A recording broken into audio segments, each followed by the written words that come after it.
Hello, everyone. This is Kristina Mand-Lakhiani, co-founder of Mind Valley. Welcome to my Honest Conversations. I have a very exciting guest today. I know that my guest is exciting because yesterday we had our first live meeting with people here in Estonia, with Mind Valley students and Mind Valley followers. And I heard actually people saying like, oh, you're interviewing this guest tomorrow. So I know a lot of people are excited. I was like, oh, really? I am tomorrow. so it's really cool. Of course, I knew that I was interviewing you. So my guest today is Kute Blackson. Welcome, Kute. Great to be here. I've been very, very excited. Thank you. Thank you. And we have a very interesting topic, but first, let me tell you, I'm sure that everybody who is joining us know actually who Kute is, but I'm going to say it nevertheless. By the way, Kute has spoken on Mind Valley stage at AFAS, so I'm really, really pleased. I love people who come to speak at our events, and now I get to interview you. So Kute Blackson is a transformational teacher, speaker, visionary, guide, and national best-selling author of You Are the One and The Magic of Surrender. I understand that The Magic of Surrender is your latest book that you're promoting right now. So if you guys haven't checked it out yet, after we're done talking, I strongly recommend, because I think it's an amazing and important topic. So Kute is widely considered the next generation leader in the field of personal development and has been featured on Larry King Now, Fox, and Friends, Dr. Drew. And Inc. magazine calls him the mindfulness guru billionaires go to for advice. That's quite a good recommendation. Now I'm joining them for advice. Yes. So welcome once again, Kute. I'm honored. I've really been looking forward to it very much. Thanks for having me. Thank you. This is all the household.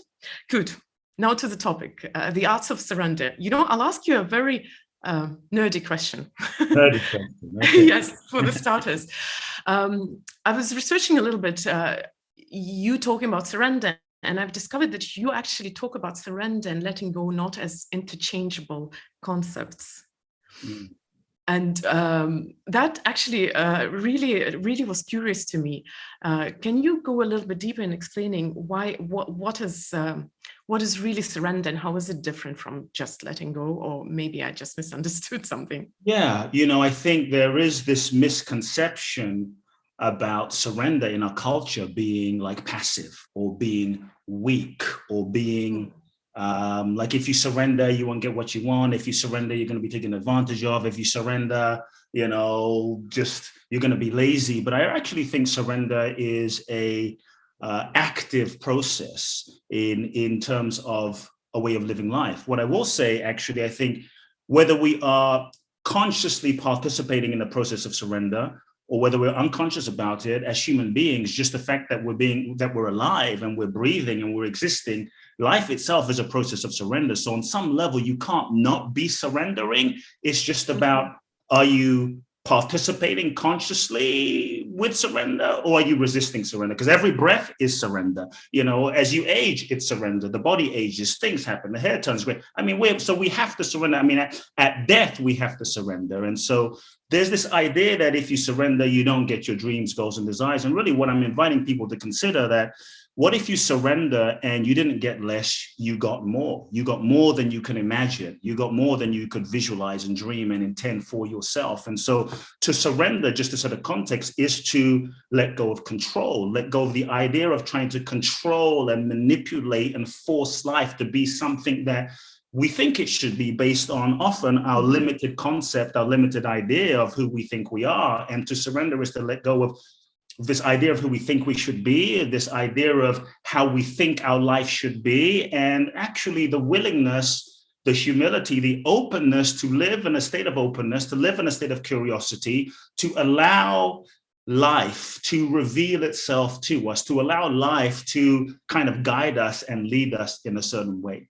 And so, to me, this is surrender. And I think when we surrender, I think at some point, all of the great ones, Jesus, Buddha, Bruce Lee, Mother Teresa, at some point, they all had to surrender to letting go of what they thought they should be living and how they thought their life should be. They had to let go to something bigger, a bigger purpose, a bigger vision, a bigger idea, a bigger impulse of life. And so I really feel that when we surrender, we open to more possibilities than we can even visualize and imagine for ourselves. Now, what I will say is sometimes people get this idea, and this might be also what you're tapping into, of acceptance and surrender. And what I just want to clarify is I really feel that acceptance is not necessarily surrender. To accept is to be in relationship with what is. You can be in acceptance of a person, but still be pissed off, mad, resentful, angry that they are the way they are. And like, okay, I accept that my husband is this way, but he shouldn't be this way, and I'm going to withhold a bit of my love. I'm accepting, but I'm not fully engaged. I'm not fully showing up. I'm not fully participating with the process of the experience that is happening. Like if it's raining outside and you don't want it to be raining outside, but you're pissed off, you're mad it's raining outside, but you accept, you take an umbrella, but you're not fully engaged in the process of the experience. There's still an element of resisting what is, right? Surrender is another stage. Surrender is the wholehearted participation in the experience that's happening. And I believe that two things. I believe the first thing is, I would say, there's a belief I have that every experience is happening for my highest good, even if I'm not able to see it right now. And sometimes when things don't happen, based on the way we project or think it should be happening, we get upset, we get mad, we contract, we feel like a victim, we scream at God, we feel depressed. But in many ways, from our current ego perspective, we're not able to see the total possibilities of what's unfolding in life. So to surrender, to me, is when we understand, I think, that we are souls. We are souls that we incarnate into this human experience. And I believe we incarnate into this human experience to grow, to learn, to evolve, to experience life. And through relationships, through every experience, I feel, is part of our soul's evolution. Every experience is part of the curriculum for our evolution to grow, to learn, to evolve, so that we can become more of who we really are, so we can realize more of our true nature, so that we can express that more of our gifts and our authentic selves. And so if that's the case, and we really understand the evolutionary nature of life, that the purpose of life is our growth and evolution, the purpose of life itself is to grow and evolve and become our true selves. If we understand that, then I think it becomes easier to surrender, even in challenging situations, even in difficult situations, to really surrender to, even if the situation is difficult, to actually surrender to what is the lesson in the relationship? What is my soul seeking to learn in this situation? What is my soul seeking to evolve? And how is it seeking to grow, even in this difficult situation? The ability to surrender to learning the lesson and growing from that. And so I think surrender is when we are wholeheartedly engaged in the moment, engaged in the experience, engaged in the learning of life, regardless of the outcome and what's happening. So I want to just clarify, does that mean that you, just because you surrendered, let's say, to circumstances or to situation, doesn't mean that you don't want to change that, or surrender, not wanting to change it, is part of surrender? Yeah, I think the first step is moving into acceptance. Acceptance doesn't mean not wanting to change it. I think acceptance means getting into relationship with acknowledging this is what it is, rather than being in denial. One of the things that I think keeps us stuck from surrendering is we're constantly in denial. We're either resisting the experience that's happening is not the experience that should be happening, or sometimes we don't tell ourselves the truth about what we're really feeling. Maybe you're in a relationship and you're not really in love. It's not really aligned anymore. You've outgrown each other. And maybe you're in a relationship. And I know many folks are in this situation and they're like, well, it's not so bad. The person's going to grow. I'm okay. And we're not in love. And I think part of surrender is the acceptance to tell yourself the truth.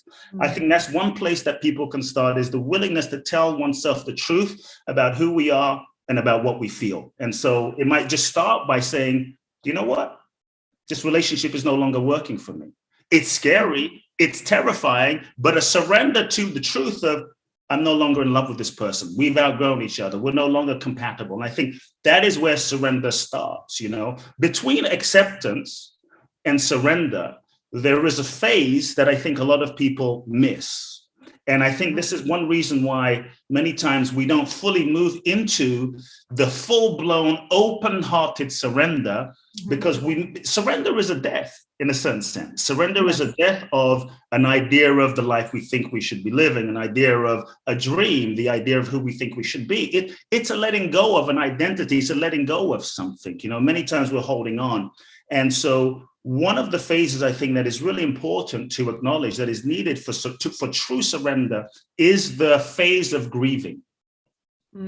Many times we don't fully allow ourselves to grieve, which is why we grieving the loss of something, grieving the release of something, grieving the end of something, grieving the incompletion of something. And so to truly grieve is to acknowledge how we feel. To truly grieve is to acknowledge a letting go. To truly grieve is to acknowledge the death. And it's to allow ourselves to feel the feelings. And many times we don't truly allow ourselves to grieve because we're afraid, if I truly grieve, then it will last forever. If I grieve, then it will be overwhelming. If I grieve, then, sometimes we don't allow ourselves to fully grieve because there's a sort of sneaky egoic tactic of if I don't allow myself to grieve, then maybe I can actually hold on to that person or that situation, the hope of that thing. And so to truly grieve is to feel one's feelings fully and to let go and to release, so that we can let go of the past and truly open to the new relationship, the new life, the new possibilities. Sometimes we don't allow ourselves to grieve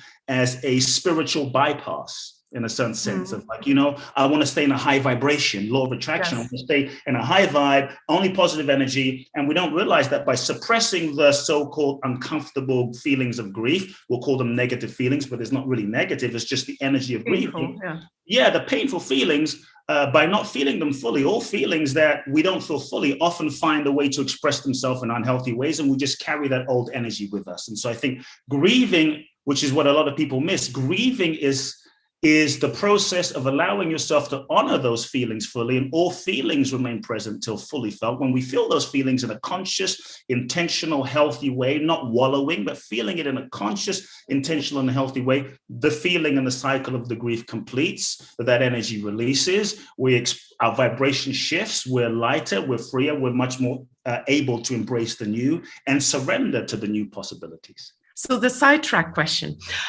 before we go into the depth and the anatomy of surrender, I want to talk about the decision of surrender. And here I'll bring an example, which I think a lot of maybe entrepreneurs will relate to, but not just entrepreneurs. Let's say people who are in a dead-end relationship or have troubles or problems that they don't know how to solve. There was this meme on internet, the two miners going towards the diamonds, and one of them keeps digging. The other one turns around, and you look at the meme in cross section, and you're like, the other one is an idiot. He's obviously not persistent. So we live in a society which is actually glorifying persistence and well, I don't want to say them in the negative connotation, but the grit and the hard work and keep going and don't give up. The decision of surrender. When do you know that you are just being a pig-headed idiot and you actually should surrender? How do you make this decision? Because when you are in that tunnel, you really don't know if you're being an idiot and you should surrender, or you are showing persistence and what is valuable, in business. Yeah, I mean, I think many times I'll try to kind of come at it from a few different angles. I think, okay, I'm going to back up and say, look, I think there's this old paradigm of pursuing life. I think it's an old paradigm. It's an outdated paradigm, a way that we have been taught, even in personal development, to set goals. And many of the goals that we're pursuing and being persistent on, sometimes we even achieve them. Maybe you've had the experience, right, where you achieve a goal, and you really wanted it, you thought you wanted it, you achieve it, you had it, the house, the car, the this, the that, whatever it is, and you think to yourself, well, is this it? This is not really, it's what I thought I wanted. It's not necessarily what I really wanted. It's just what I thought I wanted. And so many times the goals that we're pursuing are really what we think we want based on who we think we are, not necessarily what we really want. And when we achieve them, it's not really fulfilling. And so I think many times our goals that we're pursuing and persisting on are actually not necessarily even authentic at times. There's sometimes projections from our childhood of unmet dreams, unmet needs. Dad wasn't around. We were bullied. So we felt not enough. We felt abandoned. We felt unlovable. And so now there's a projection, a trajectory of, oh, if I achieve that thing, if I pursue and persist and get that thing, then I'm going to be valuable enough, happy, fulfilled, etc., etc. And so we've been conditioned to ask ourselves the question, just as a foundation of, what do I want? This sense of I, identity, ego, I. What do I want? But what I'm actually inviting people to ask, even before the pursuit of one's goals, dreams, and desires, is actually shifting the question, because I think this provides a deeper paradigm and context to even begin pursuing. Like, what is it we're pursuing, right? And so for me, the question becomes, what is it, asking yourself the question, what is it that life, what is it that the universe, what is it that, it's a shift from goal setting to what I call soul setting.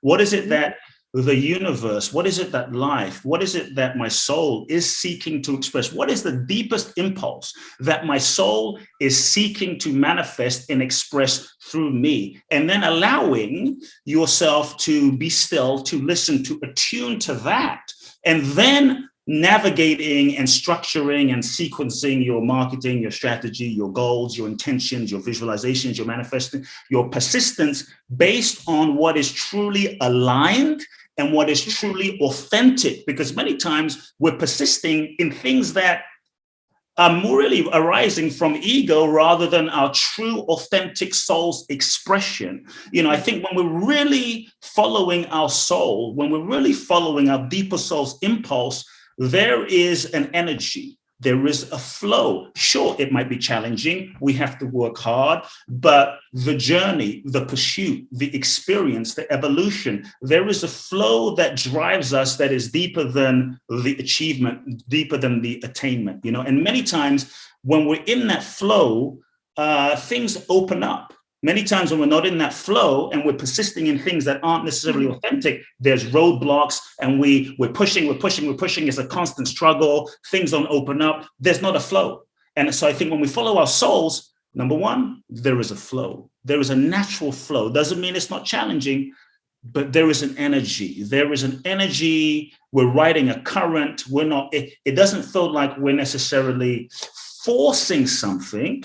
It more feels like we are participating in something, and so I think that's the difference, when we're truly following something authentic. I think when our dreams don't manifest, it might mean, number one, the goal that we think we want is not necessarily the authentic goal. And so it not manifesting can be feedback from the universe to give us the opportunity to actually deepen our intention, deepen our visioning, deepen our true motivation to ask ourselves, is this what I really want? If our dreams sometimes aren't manifesting and we're forcing and pushing, it can also be an opportunity to realize maybe that it might just be the timing. And so we have to learn to be patient and trust the timing of things, the timing of the universe. It might be also the opportunity to step back and realize that we may not have learned the lessons, the soul lessons, that we actually need to learn where we are with who we are. And many times what we're trying to do is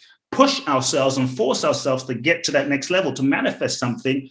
But there's still lessons we need to learn with the person we're in a relationship with. There's still lessons we need to learn with our business partner. There's still lessons we need to learn in our current situation that we haven't truly learned yet. And if life is about growth and evolution, to me, life is a university, and every experience is really part of our evolutionary process. If that's the case, I think if we're able to then shift our focus from a one-dimensional sort of goal line perspective to a soul view, soul line perspective, and ask ourselves, okay, things aren't opening up in the universe, things aren't manifesting in the universe. What is my soul still needing to learn at this level? I think when we learn the lessons where we are, who we're with, that's when situations and experiences and life tends to open up. Then we graduate from our current level, and then the next level of manifestation tends to open up. So I think things tend to be blocked when we also don't learn the lessons. Thank you. It was such a deep answer to a question.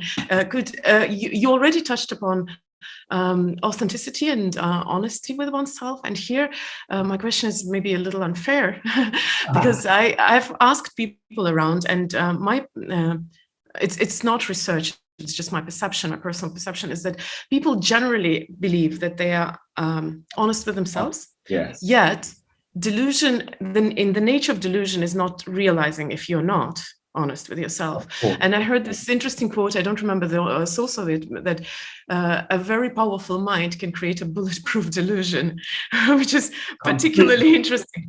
So the question would be, how do you know, how do you actually know, what is the red flag that you maybe are not honest with yourself? That's a great question. It's like, if I'm lying to myself, how the hell do I know if I'm lying to myself? If I'm lying to myself, and we make up stories in our minds, right? To reinforce our sense of identity, our comfort, our familiarity. Here's one thing. If you're lying to yourself and you maybe think you're not, or you're even unconscious, there's a few ways that it might manifest in your life as clues that you are basically BSing yourself or lying to yourself. One is, you will often feel there might be pain that you experience in your life. Pain is that's a sign. You might feel pain. The pain might manifest as, for instance, depression. You might feel depressed, emotionally depressed inside, and not know why. You might say, Kristina, but I'm not lying to myself, but you're depressed. You're feeling heavy. You're feeling unhappy. And that's a constant state of internal depression that you're carrying within yourself emotionally. Irritable, angry, depressed on an emotional level. The lies you're telling yourself might manifest in some physical ailment, like the body doesn't lie. And so in many ways, unconsciously, you manifest some, backache, shoulder ache, knee pain, some physical pain manifests in your body as a signal trying to communicate something from your unconscious that you're not really paying attention to, that is manifesting in a biological, physiological level. That's another sign. It might manifest in an actual kind of more long-term dis-ease, a Lyme disease, a diabetes, a immune system, some kind of dis-ease is one way that it can manifest also. It can also manifest, I think, in terms of, a basic level, life not flowing, the energy, because the energy is suppressed inside of you. To me, everything is energy. And if that energy isn't flowing authentically, truthfully, it might manifest as the energy becoming stagnant inside of you. And then in life,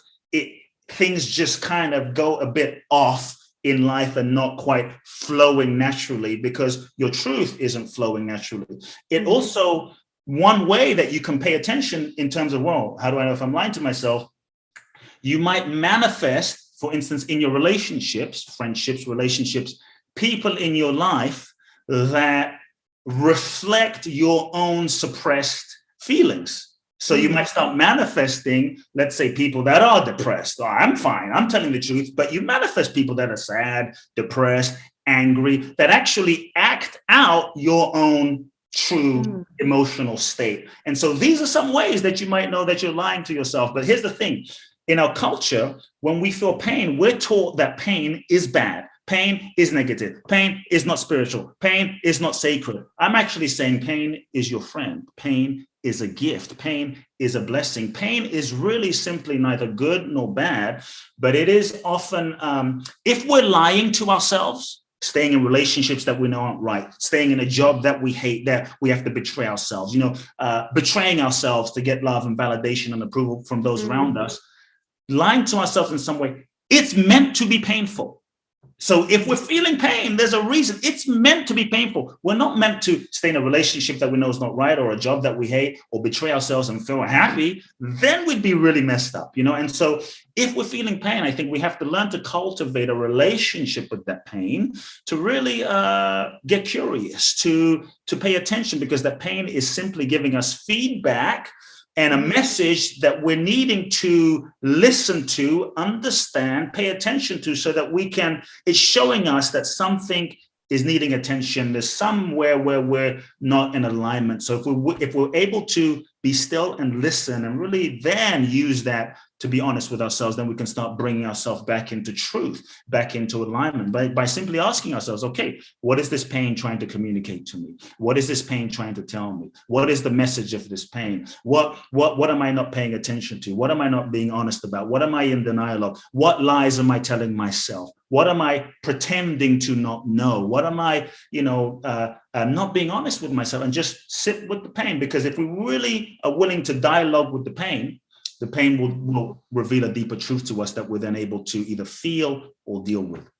Mm-hmm. Thank you. And the next logical question, I guess, is, I think I'm asking that question from the point of view of a perfectionist and an ambitious person since a young age. And a lot of ambitious people and perfectionists, they're also a little bit of control freak. So we need to make sure that we're moving, or that we're doing the right thing, that we are achieving stuff. For people for whom it is particularly important, how do you surrender to to the universe, to the forces of nature, and trust that things can actually unfold? Because I think that my brand of people who are perfectionists, I call it little Hermiones from Harry Potter. It is the most painful thing, and I think it is also the most necessary, because we burn ourselves out trying to control everything. Yeah. Wow. So such a good question. I would say, I'm going to go back and then I'm going to kind of come in a bit. I would say from a spiritual level, perfection is an illusion. Perception is really a perspective and a perception. It's not a reality necessarily. It's just a lens. It's a perception, because what might be perfect to you is not going to be perfect to me. It's not going to be perfect to Susie, to John. And so perfection is just a perspective. It's not a independent reality. We live in a three-dimensional universe. This is a 3D universe, and in this domain, there really is no such thing as perfect. There's no such thing as perfection at the level of the personality. No matter how much we pray, meditate, how much ayahuasca, how much meditation, how many courses, how many seminars, how much coaching we do, the personality will never be perfect, and is never meant to be perfect. Thank God. Exactly. So just like, understand that Mother Teresa wasn't perfect, Mandela wasn't perfect. I'm going to say Jesus because I didn't meet Jesus. Buddha wasn't perfect.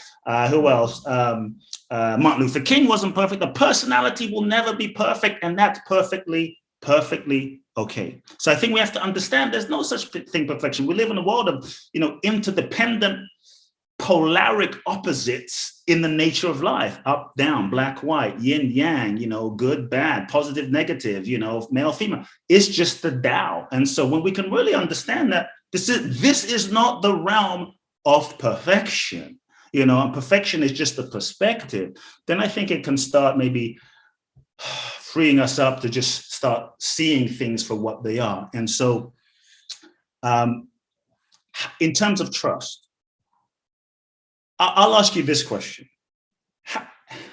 How can we not trust life?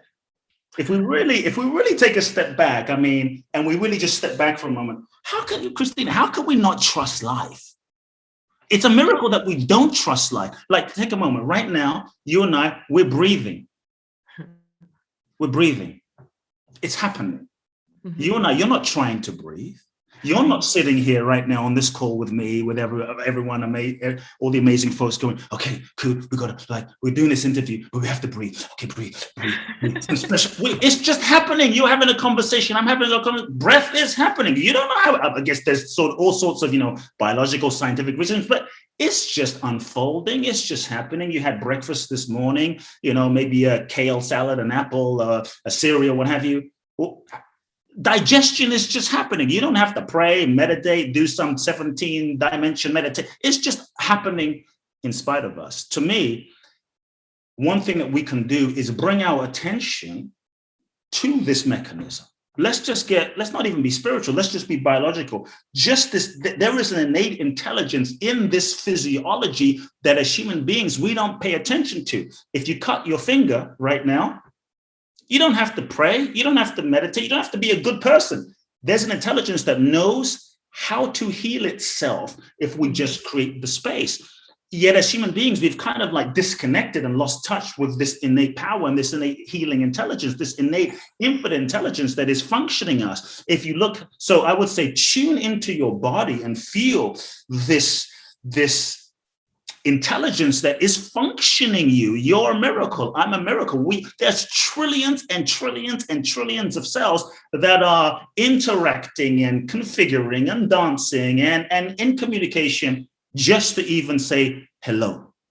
So tune into the body. The other thing I would say is really look at nature, observe nature, be with nature. If you look at nature, every day, there's laws. The sun rises and the moon comes up and we take it for granted, but it's like, has there ever been a day when the sun didn't, like where you woke up in Estonia and it was pitch black at like 1 p.m. in the afternoon? Never happens. Like, wait, I live in very fine the north. I know I should take that example back.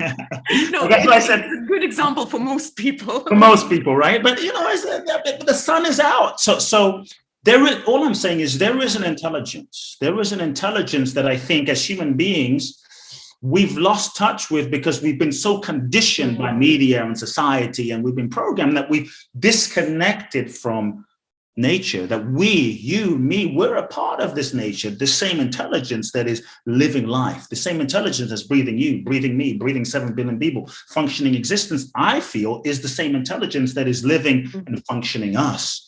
And so I think it is really for us to surrender to that, to truly surrender to that, to truly allow ourselves to me, here's the invitation in the magic of surrender, to allow ourselves to be lived. What would it be like to stop trying to force and manipulate life to be what we think it should be? Because even many times, how many times have you thought something should be? A business, a relationship. How I should be. That's how you should be, right? And it turned out completely different. You really wanted it to be that way. You're pushed to be that way. And it turned out to be completely different, even turned out to be better than you can imagine. You see, better than you can imagine, right?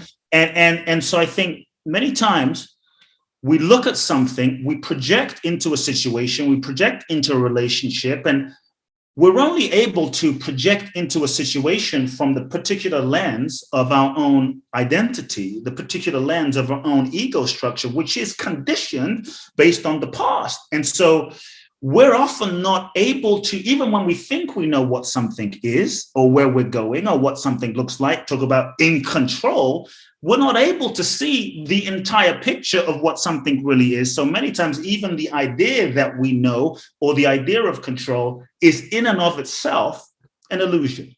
In so many ways, we don't realize that based on the limited perspective of the lens of our identity, which is programmed and conditioned from generation and karma and parents and society and media and what have you, we're only able to see a small piece of reality, a small piece of what's happening truly in this moment. And so I think part of surrender is not, just to be clear, is not like, okay, I'm going to let go of control. And that means I just sit on the couch, and I do nothing. And I just sit there and I just go with the flow and let things happen. No, it means you feel into beyond the mind, into the deepest depth of your soul, beyond what you think, into the deepest depth of your soul, beyond what you're projecting, into the deepest part of you. And you feel that deepest impulse and you move in that direction. Many times what we are guided to do, what we are called to do, what we are, internally instructed to do doesn't always make sense to our logical mind. It doesn't. But there is a deeper impulse that's like, Kristina, go there, pick up that phone, write that book, go in that direction. But the mind says, no. But the mind is conditioned. It's not able to. There is a deeper intelligence that I'm just inviting. We trust that. And we allow, it's a shift in of living. We allow life, this intelligence that's been around for billions of years. We allow life to actually guide us rather than us pushing it from a limited ego conditioned perspective that is only able to see a small piece. So we feel, tune in, be still, tune in, feel the deeper impulse and move in that direction. But the key is you go in that direction without thinking that you know or trying to attach to that particular outcome. The challenge is many times in control, we move in that direction of that goal and we're like, it's got to be this thing, it's got to be this person, it's got to be this relationship, it's got to be this outcome. Sometimes the goal that we think is the goal is not necessarily the goal. Sometimes the goal is just a necessary puzzle piece that our soul needs to journey on for the evolutionary lesson that we need to learn so that we can kind of like evolve in a needed way so that we can grow and then get a piece so that we can become more of who we truly are to be more prepared and ready for our true destiny, you know. But if we don't go in that direction because we're trying to control, if we don't take that step because we don't know, then we don't evolve and learn what we need to learn and then move to the next step. And so go in the direction, be open. And to me, here's a key. Living in a state of curiosity. That is a key to surrender. Curiosity is the willingness to say, you know what, I feel this, I'm guided to move in this direction, and to not actually project into the future in terms of, oh, I know what this means. I'm guided to go in this direction, but I know why. It's the willingness to say, you know what, I know I'm guided. The energy is flowing in this direction. The wave is going in this direction. Let me ride this way. I don't know where the wave is going to take me, but I know the wave is moving me here. And the curiosity is to say, I'm open. In that openness is surrender. And in that surrender, we're then truly available to, shall we say, the infinite possibilities of life. So the other thing I would just say, just to clarify, is I think there is, and the control freaks will love this one. I think there is fake surrender and real surrender. Okay, just so people can get clear. Fake surrender is when you say, well, oh, I'm going to surrender and I'm going to let go of this relationship, of this thing, of whatever I need to let go of in order to achieve XYZ, right? I'll let go so that they'll come back to me. I'll let go so that I can get, that outcome. It's surrender as a strategy. It's surrender as a formula. It's surrender as a plan. It's surrender as a system. And it's surrender with conditions and attachment. And the ego sometimes plays that game. But what we don't realize is we are putting limitations on life when we play that limited game of surrender. Real surrender is when you feel something. I need to release this. I need to let go. I need to move in this direction. And it's the willingness to say, I'm going to go in this direction and not project what you think the outcome will be, not project, because many times when we project what the outcome is going to be, we limit it. The outcome can now exist inside of a limited projection that is based on our past. And now our past is projected into our future, and our future is now a modified version of our past. But when we say, you know what, the energy of life is moving, when I feel the energy of life is moving in this direction, I'm going to go in that direction because it feels true. The willingness to not know what will be on the other side.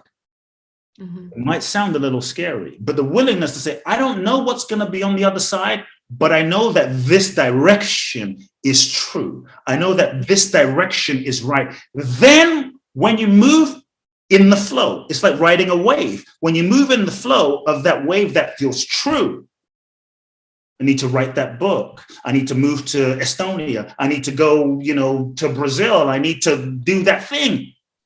You're in the flow.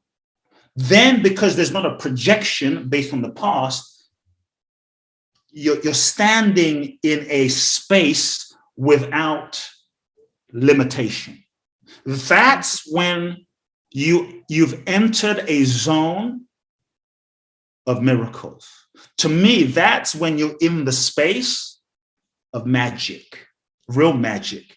And that's why I say, if you want the magic, you have to surrender. If you want the that's the formula. If you want the magic, you got to surrender. But when you're when you truly surrender, it's like, I don't know what the outcome's going to be. That is when you have opened yourself to the infinite intelligence, creativity of life itself. That's when I found what often ends up happening is more than you can imagine with your mind. More than you, it's beyond the mind. That's the zone of magic. And I really feel as though the great ones, Jesus, Buddha, Mother Teresa, Gandhi, MLK, what have you, they access that zone. For people that think, well, if I surrender, like I'm going to be out of control, how will things happen? Mother Teresa surrendered. Mandela surrendered. Martin Luther King surrendered. They surrendered to being lived by life. And let's look at reality in terms of trust. What life was able to express through them and manifest through them and live through them. They tapped into the potentiality of existence, and life began. They were no longer the ones, individual egos manifesting. Life started to manifest through them. They tapped into another level of potential and power that was beyond their own human self. That's, to me, real greatness. That's real magic. That's what we all have the capacity to. You look at Michael Jackson, when he was dancing, he surrendered. Michael Jordan, when he was playing, he surrendered. And then they were able to do things that they probably couldn't do of their own, thinking. And so that's the invitation.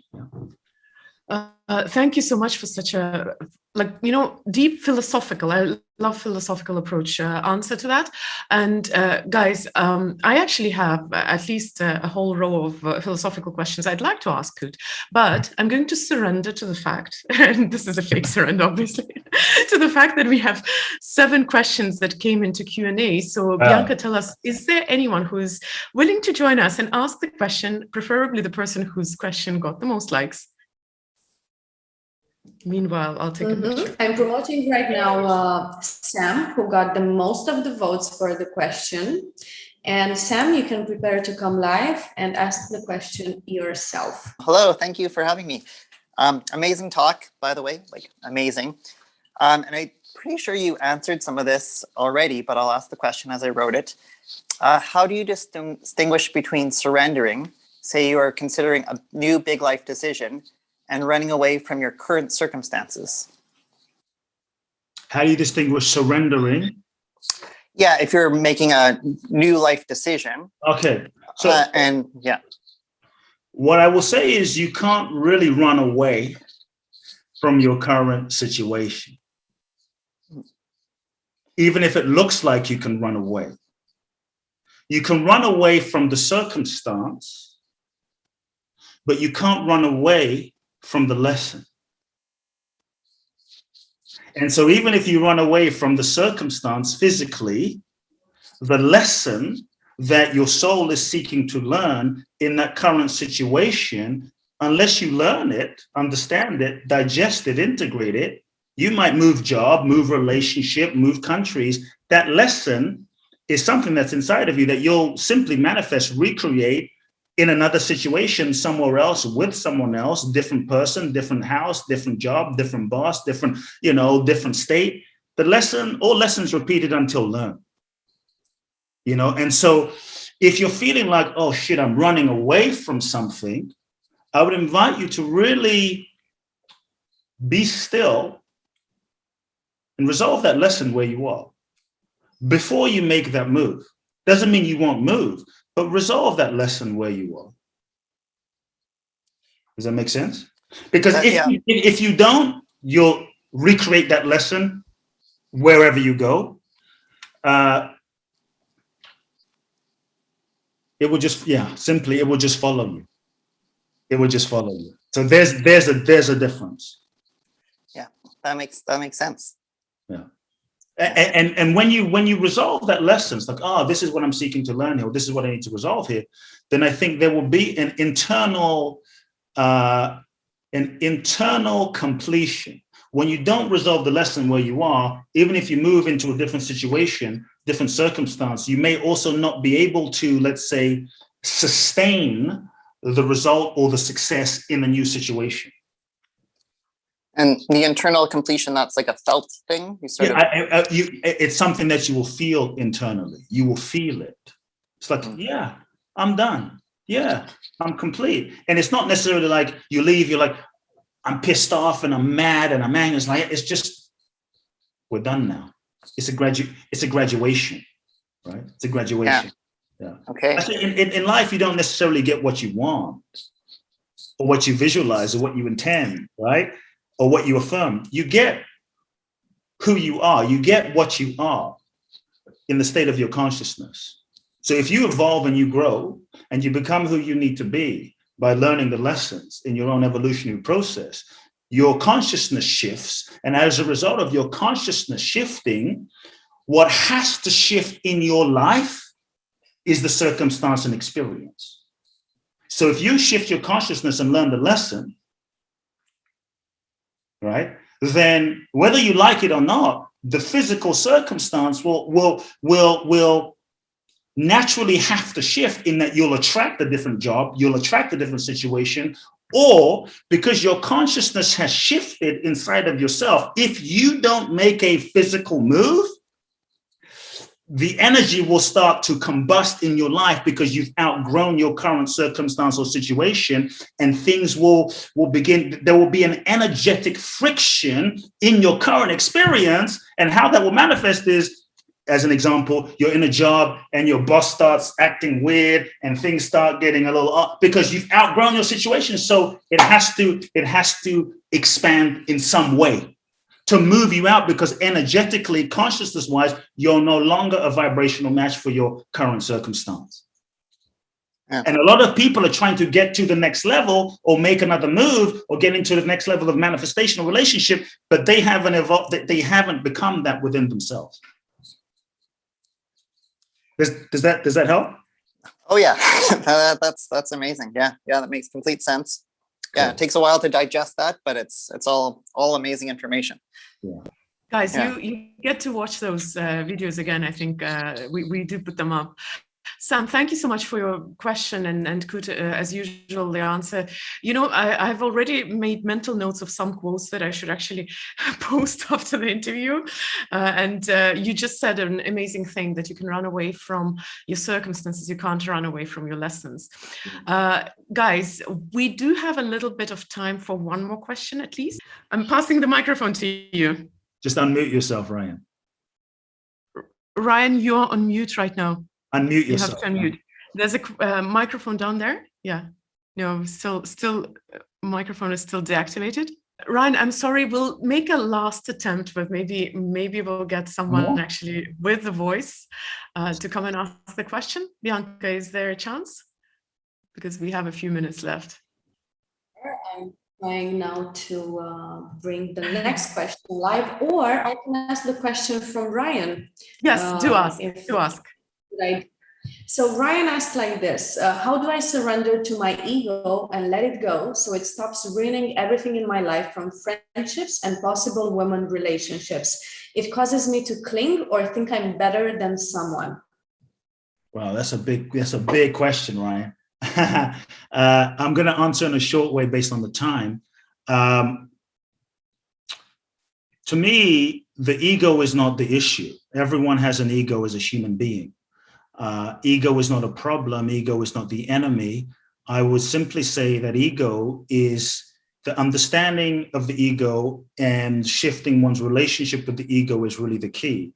Ego is simply the way in which we identify ourselves as ourselves based on thoughts, feelings, beliefs, memories, and the past. And so the more we hold on to our sense of identity and invest in that and believe in that, the more we tend to limit ourselves, limit our perception, limit our ability to experience love, joy, freedom. And so I think it's really important to realize that what you are is not the ego.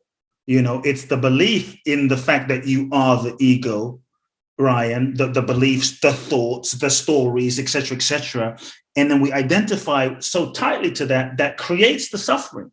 when you start realizing that you're not it, it's not you, then it shifts your relationship, and then you can kind of, step back and observe. Sometimes the thoughts arise. Yeah, sometimes the thoughts arise. I'm this, I'm that. But here's what I'm going to say. Thoughts are not necessarily the issue. In many ways, we make thoughts the issue, and that can create a constant, never-ending game of chasing ourselves to, run after the thought, and it's just constant game of seeking. Thoughts. So this is specifically for you. Thoughts aren't the issue. It's really more the power you give them and your relationship with them.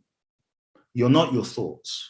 So if you can just begin to step back and observe those thoughts, observe those stories, observe yourself, observe this character that is Ryan, this character that you've attached to Ryanness that has just simply gotten reinforced over time. Because if you can step back and observe Ryan, you will begin to see that everything you think about Ryan itself is really a concept. When you start seeing that Ryan itself is not a fundamental, permanent, existing, solidified thing that you've taken so seriously, it's like, oh shit, this is me. You start stepping back and realize that Ryan is a conglomeration of patterns, thoughts, energies that have been conditioned over time. And as you see through that impermanence of the Ryanness that you have believed in, your relationship with yourself can shift.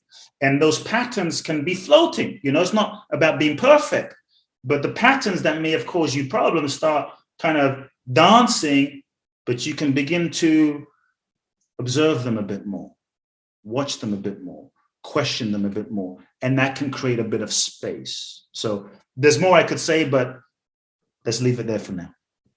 Hopefully that kind of gives Thank you so much, Ryan, for this question and for being such a wonderful, beautiful, silent participant in our conversation. Although you were silent, I could feel and see your emotions. So thank you so much.